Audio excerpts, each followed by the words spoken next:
నా యేసు రాజా నీలోనేయున్నవి ఊహలు నాదు మూటలు నా యేసు రాజా నీలోనేయున్నవి ఊహ కందవే నీదు ఆశ్చర్య క్రియలు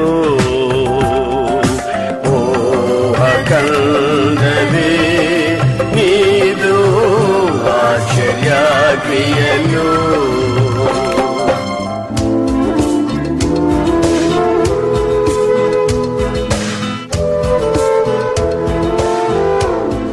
కాకి ఈ కాకికైతే నాకు తెలిసినంత వరకు దానికి నడకే తెలియదు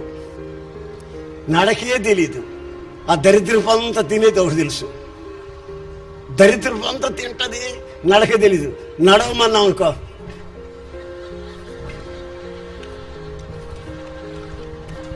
మీరు కావాలని చూడండి కాకిని, అది పొరపాటును కూడా నడవదు, అది ఎగరత గొంతులు వేస్తాడు, పనికిమాలిన గొంతులు. అది పక్షే, దానికి రెక్కలు ఉన్నాయి, మరి ఏం లాభం, అది ఎగరతదండి. అట్లాంటి విశ్వాసులు ఈ రోజున ఉన్నారు, నామకార్థ క్రైస్తవులు. ఇటు పండుగ వస్తే అటు ఎగురుతారు, అటు దొరలు వస్తే అటు ఎగురుతారు.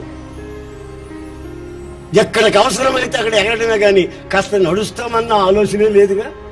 సొంతగా నడుద్దామనే ఆలోచన లేదు. ఇటు గొంతు అటు గొంతు, అటు గొంతు ఇటు గొంతు వేసి గొంతులు ఇటు మాత్రమే కాకిలాగా. కాకి రెక్కలున్నా అది ఎంత దూరం ఎగురుతుందండి.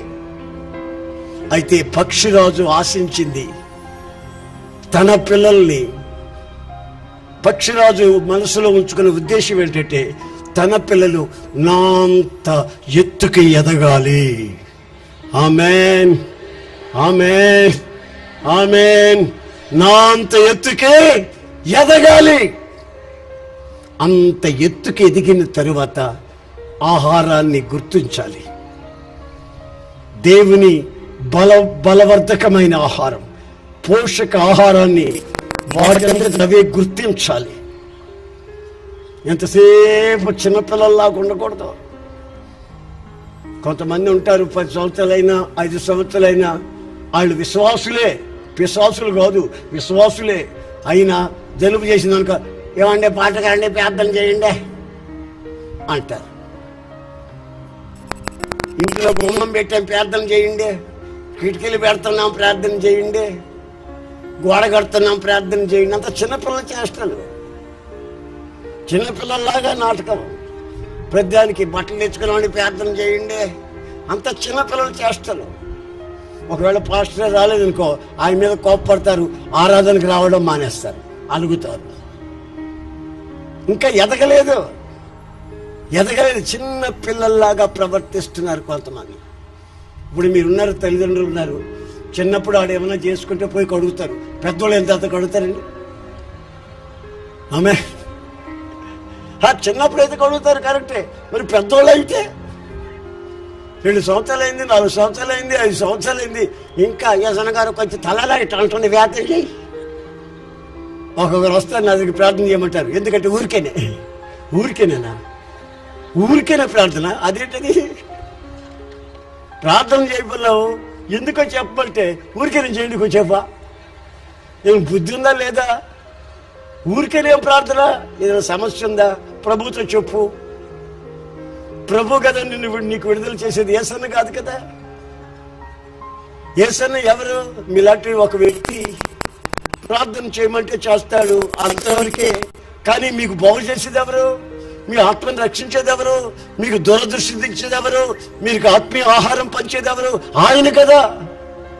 ఆయన మీద ఉండవలసిన ఆ దృష్టి మనుషుల మీదకి వచ్చిందనుకో, నీ కళ్ళు గుడ్డివైనాయి, దూరదృష్టిని కోల్పోయావు, మరలా పాపంలో పడేదానికి అవకాశాలు ఉంటాయి. గనుక మీ దృష్టిని పొరపాటు కూడా ఎవరి మీదకి రానివ్వకుండా యేసయ్య మీదకి రావాలని కోరుకుంటున్నాను. ఒక్కొక్కరు నాకు ఫ్యాక్స్ మెసేజ్లో ఇంటర్నెట్ ఎన్ని వస్తూ ఉంటాయి ఆ కంప్యూటర్లో. ఏమిటని చూస్తే దాంట్లో ఉండే సబ్జెక్ట్ అనే దగ్గర నో సబ్జెక్ట్ అని ఉంటుంది. ఇంకా ఎందుకు ఇంత పొడుగుంది ఆ ఉత్తరం ఏమో దీంట్లో వచ్చింది, ఇంటర్నెట్లో ఎంత పొడుగుంది. సబ్జెక్ట్ అనే దగ్గర నో సబ్జెక్ట్ ఉంది. ఇక దాన్ని చదవాల్సిన అక్కడే ఉందండి. No subject. మేము అంత ఖాళీగా ఉంటున్నాము, వీళ్ళు నో సబ్జెక్ట్ని చదువుకుంటూ కూర్చొని పేజీలు అర్థం లేదు. అదేదో మోకరించి ప్రభువు చెప్పుకుంటే దాంట్లో మళ్ళీ రాసిన టిక్ మార్కు, ఏసన్నకి, మద్రాసులో పలానా ఆయనకి, అతను ఇంగ్లాండ్లో ఉన్న ఆయనకి, అమెరికాలో ఉన్న ఈయనకి, అందరికీ పంపించారండి ఈ కాగితం. ఏది అలా చిన్నానికి బాగలేదని మనకు పంపించక ముందు ఆడు చచ్చాడు.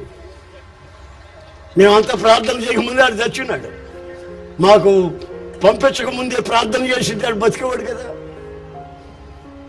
జీవాన్ని ఇచ్చేది ఆయన కదా. మన జీవం ఆయనలో దాచబడి ఉంది కదా. ఆయనకి తెలియదే మనకేమి సంభవించదు కదా. ఈ మనుషులందరికీ కంప్యూటర్ ఒకటి దొరికిందని దాంట్లో కొట్టుకుంటే కూర్చోసరికి వాడు చచ్చా. సాగు ముందే ప్రభు పాదాల దగ్గరికి వెళ్తే బాగు చేసేవాడు కదా. అంత చిన్న పిల్లల చేష్టలండి. ఎప్పుడు ఎదుగుతారు, ఎప్పుడు కంపులోంచి బయటపడతారు, ఎప్పుడు దూరదృష్టి కలుగుతుంది, ఎప్పుడు ఆధ్యాత్మికమైన లోతుల్లోకి ప్రవేశిస్తారు. ప్రతి చిన్నదానికి పెద్దదానికి మోకరించి ప్రార్థన చేసుకునే దానికి బదులుగా దైవ సేవకులు ఆళ్ళు చేయాలి అనుకోపోతే యేసయ్య ఏమయ్యాడు?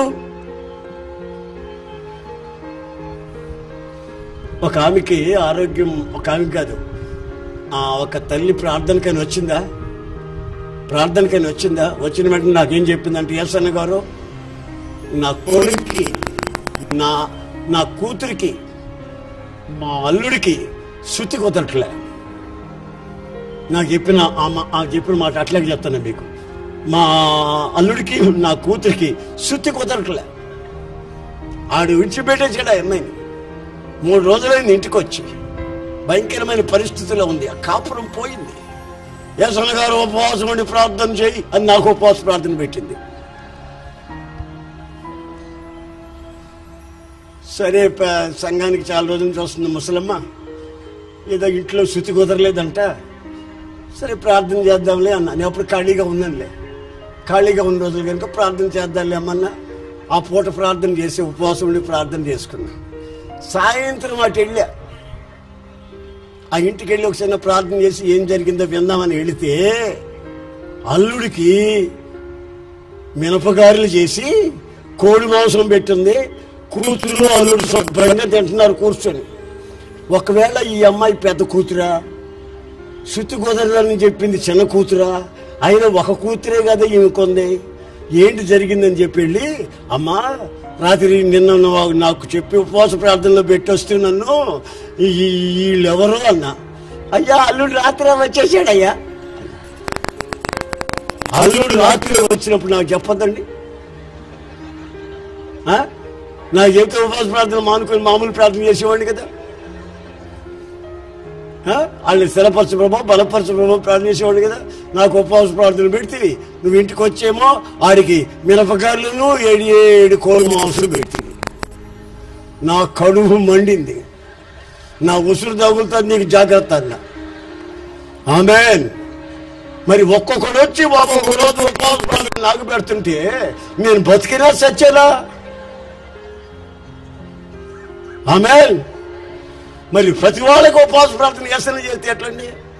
వాళ్ళేమో సినిమాలకు పోతుండే, వాళ్ళేమో గారెలు తింటుండే, కోడి మాంసం తింటుండే, వాళ్ళకి నచ్చినవన్నీ మేస్తుండే. నాకు ఉపవాస ప్రార్థన పెడితే ఏంటండి? అంత చీప్ అయిపోయాడా దైవ సేవకుడు? అంతే, అంత చిన్నపిల్లల చేష్టలు. అందుకే ఆయన అంటాడు, నా రెక్కల మీద మిమ్మల్ని ఎత్తుకొని 40 సంవత్సరాలు మోసాను. యెషయా గ్రంథంలో చదివిన వాక్యం ఏంటంటే, నేను గొర్రెల కాపరి వలె మిమ్మల్ని ఎద మీద నా భుజాల మీద మోసాను అంటాడు. ఇక్కడేమంటాడంటే, నేను పక్షిరాజు వలె. ఆమేన్, ఆమేన్. పక్షిరాజు వలె మిమ్మల్ని నేను మోసాను. లేకపోతే ఆ అరణ్యంలో, ఆ చిత్తడిలో, ఆ వాతావరణ ప్రతికూలాల మధ్యలో మీరు ఆకులు రాలినట్టుగా రాలిపోయేవాళ్ళు. నేను నా రెక్కల మీద మోయబట్టి ఈ రోజున సజీవుల లెక్కలో మీరు ఉన్నారనే సంగతి మర్చిపోకూడదు. మన దేవుడు మన దగ్గర మోయించుకునేవాడు కాదు. ఏ దేవుడినైనా ఎవరైనా మోస్తూ ఉన్నట్లు దేవుడు కాదు. దేవుళ్ళు అనబడే వాళ్ళని ఎవరైనా మోస్తున్నట్టుగా కనబడితే వాళ్ళని దేవుడు అనుకోవటం భ్రమ. ఎందుకంటే చలనము లేదు, జీవము లేదు, రాతి విగ్రహాలు, పోత విగ్రహాలు. వాటికి దండం పెట్టి పాలతో కడిగిన, గంగలో నీళ్లు తీసుకుని స్నానాలు చేసినా అవేమీ పవిత్రపరచబడవు. మనం కాదు దేవుళ్ళని అభిషేకించవలసింది, మనల్ని ఆయన అభిషేకించాలి. దేవుడికి స్తోత్రం కలుగును గాక. హల్లెలూయా. మనం మానవ మాత్రులం. మనల్ని ఆయన ప్రేమ చేత ప్రేమాభిషేకం చేయాల. ఆయన ఆత్మ చేత మనల్ని బలపరచాల. ఆయన కనికరపు ఆ యొక్క అభిషేకం చేత ఆయనలో మనం లీనమైపోవాలి. ఆయన మనల్ని అభిషేకించాలి కానీ మనం కాదు దేవుళ్ళని అభిషేకించేది. అంత తెలివి తక్కువ భ్రమ. ఈ సనాతనమైన ఆచారాలు మన భారతదేశంలో ఎప్పుడు మటుమాయం అవుతాయో ప్రజలకు క్షేమం కలుగుతుంది. ఆ రోజున ఎంత ప్రయాసపడినా, ప్రభుత్వాలన్నీ తల్లక్రిందులైనా ఒకటి మాత్రం నిజం, మనుషునికి నెమ్మది, విశ్రాంతి కలగాలనుకుంటే దేవుని సన్నిధిలో నుంచి ఒక అభిషేకం మన మధ్యకు దిగాలి. ఆ అభిషేకం ద్వారా దేవుని ప్రేమ మనుషుని హృదయంలో నిండుగా మెండుగా కుమ్మరించబడుతుంది. అప్పుడు మనిషిగా మారుతాడు, మానవత్వాన్ని ప్రదర్శిస్తాడు. గనుక దేవుని అభిషేకం నీ వ్యక్తిత్వానికి అవసరమనే సంగతి వాస్తవం. Praise the lord. మరొక మాట కూడా నేను చెప్పి ముగిస్తాను. నిర్గమకాండంలో మరొక మాట కూడా వ్రాయబడి ఉంది. సంఖ్యాకాండం 11వ అధ్యాయం, Numbers 11:12. సంఖ్యాకాండం 11-12 వాక్యం. పాలించి పెంచుడు పసిపిల్లలు మోయినట్లు, పసిపిల్లలను తండ్రి ఎలా మోస్తాడో నేను వీరి తండ్రులకు ప్రమాణపూర్వకంగా దేవుడు మోషేని పిలిచాడు. మోసెస్ కమ్ హియర్, ఎలా నీవు నా ప్రజల్ని పాలిచ్చే తల్లి ఎలా మోస్తుందో పిల్లల్ని, అలాగే తండ్రి వలె నువ్వు భుజాన లేక ఎద్దన రొమ్మున ఆనుచుకుని నా పిల్లల్ని నువ్వు మొయ్యాలి అన్నాడు. ఈయనంటాడు, అయ్యో దేవుడా, నేనే వాళ్ళని కన్నానా? నేను మోసేదానికి నా వల్ల కాదు బాబా, నీకు దండం పెడతా, ఇంకెవరైనా పంపించో, నా వల్ల కాదు, నేను మోయను. వాడు మోయమంటావేంటి? నేనే నడవలేక చస్తుంటే నన్ను మోయమంటావేంటి? వాడని నా వల్ల కాదని మోషే అంటున్నాడు.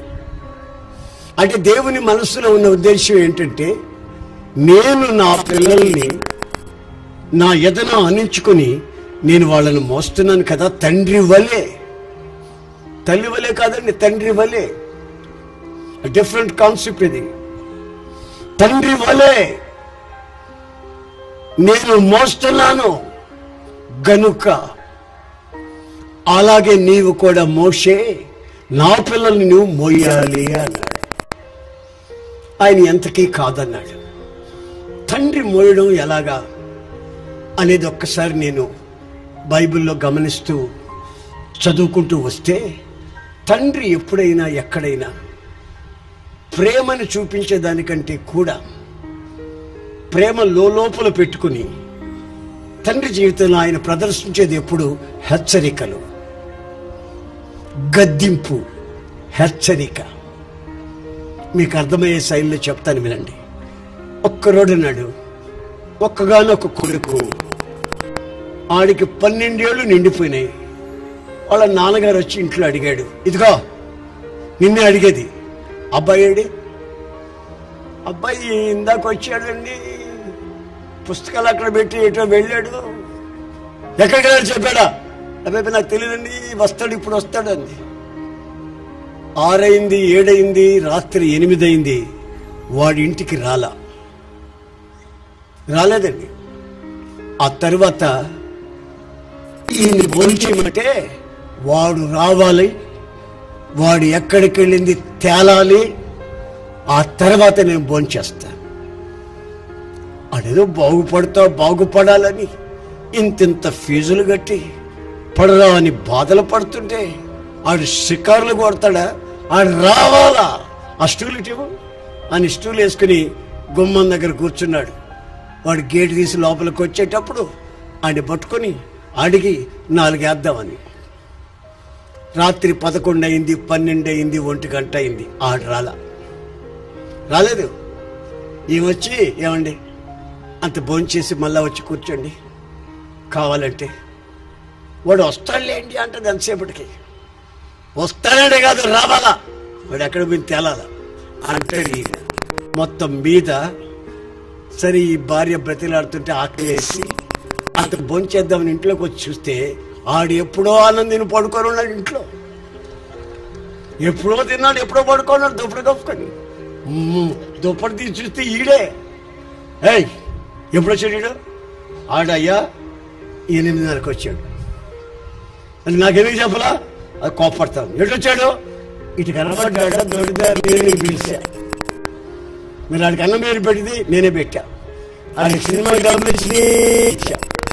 పిల్లోడు కదండి, మరి అంత పట్టుబడితే ఎలాగండి? వయసు మీద సినిమాలు చూడకుండా ఇంకేం చూస్తాడండి? వయసు మీద మీరు వయసు సినిమాలు చూసారు, మీకు తెలుసు కదా.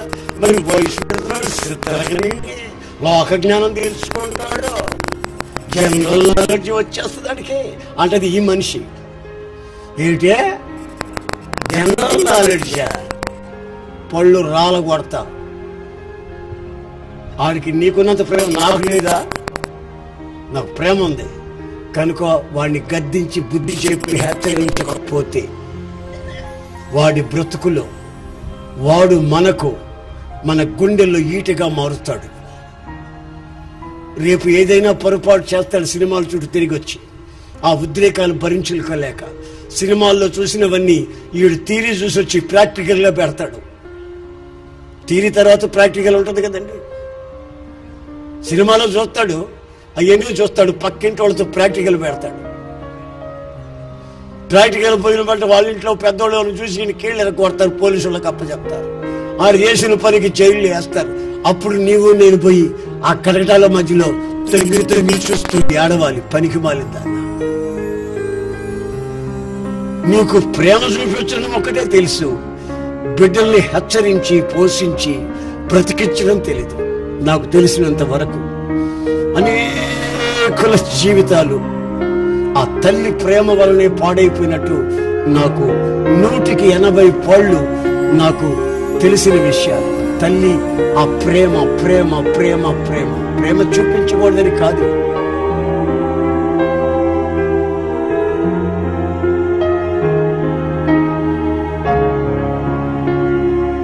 ప్రేమగల తండ్రి ప్రభువా నీకు స్తోత్రములు.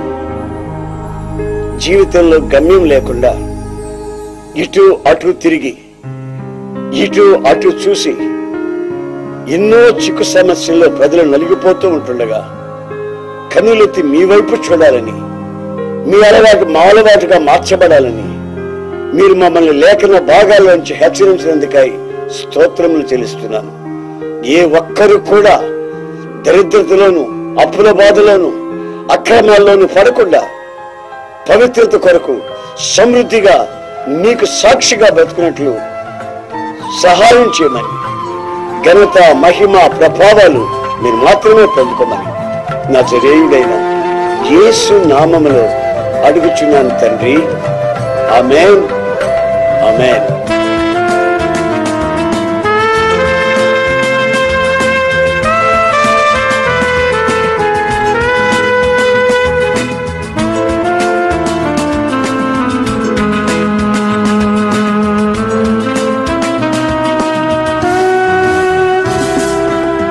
శత్రువులు పూచిన కోటలన్నీయు త్రోవగా,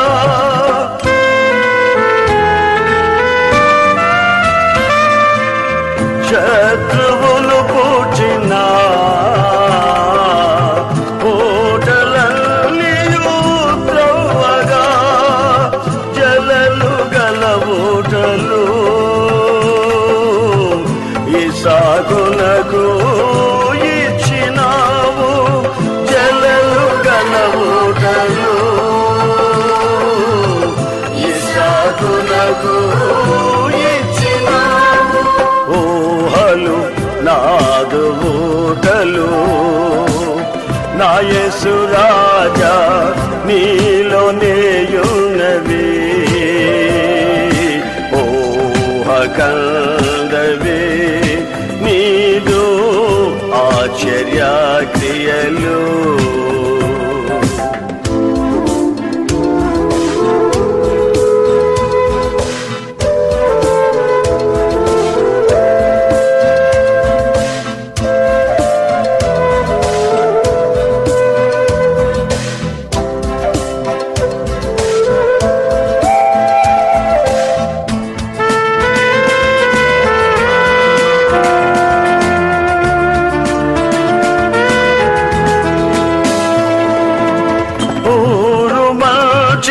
గాని ఊటలన్నీయు చెడిపోయెనే,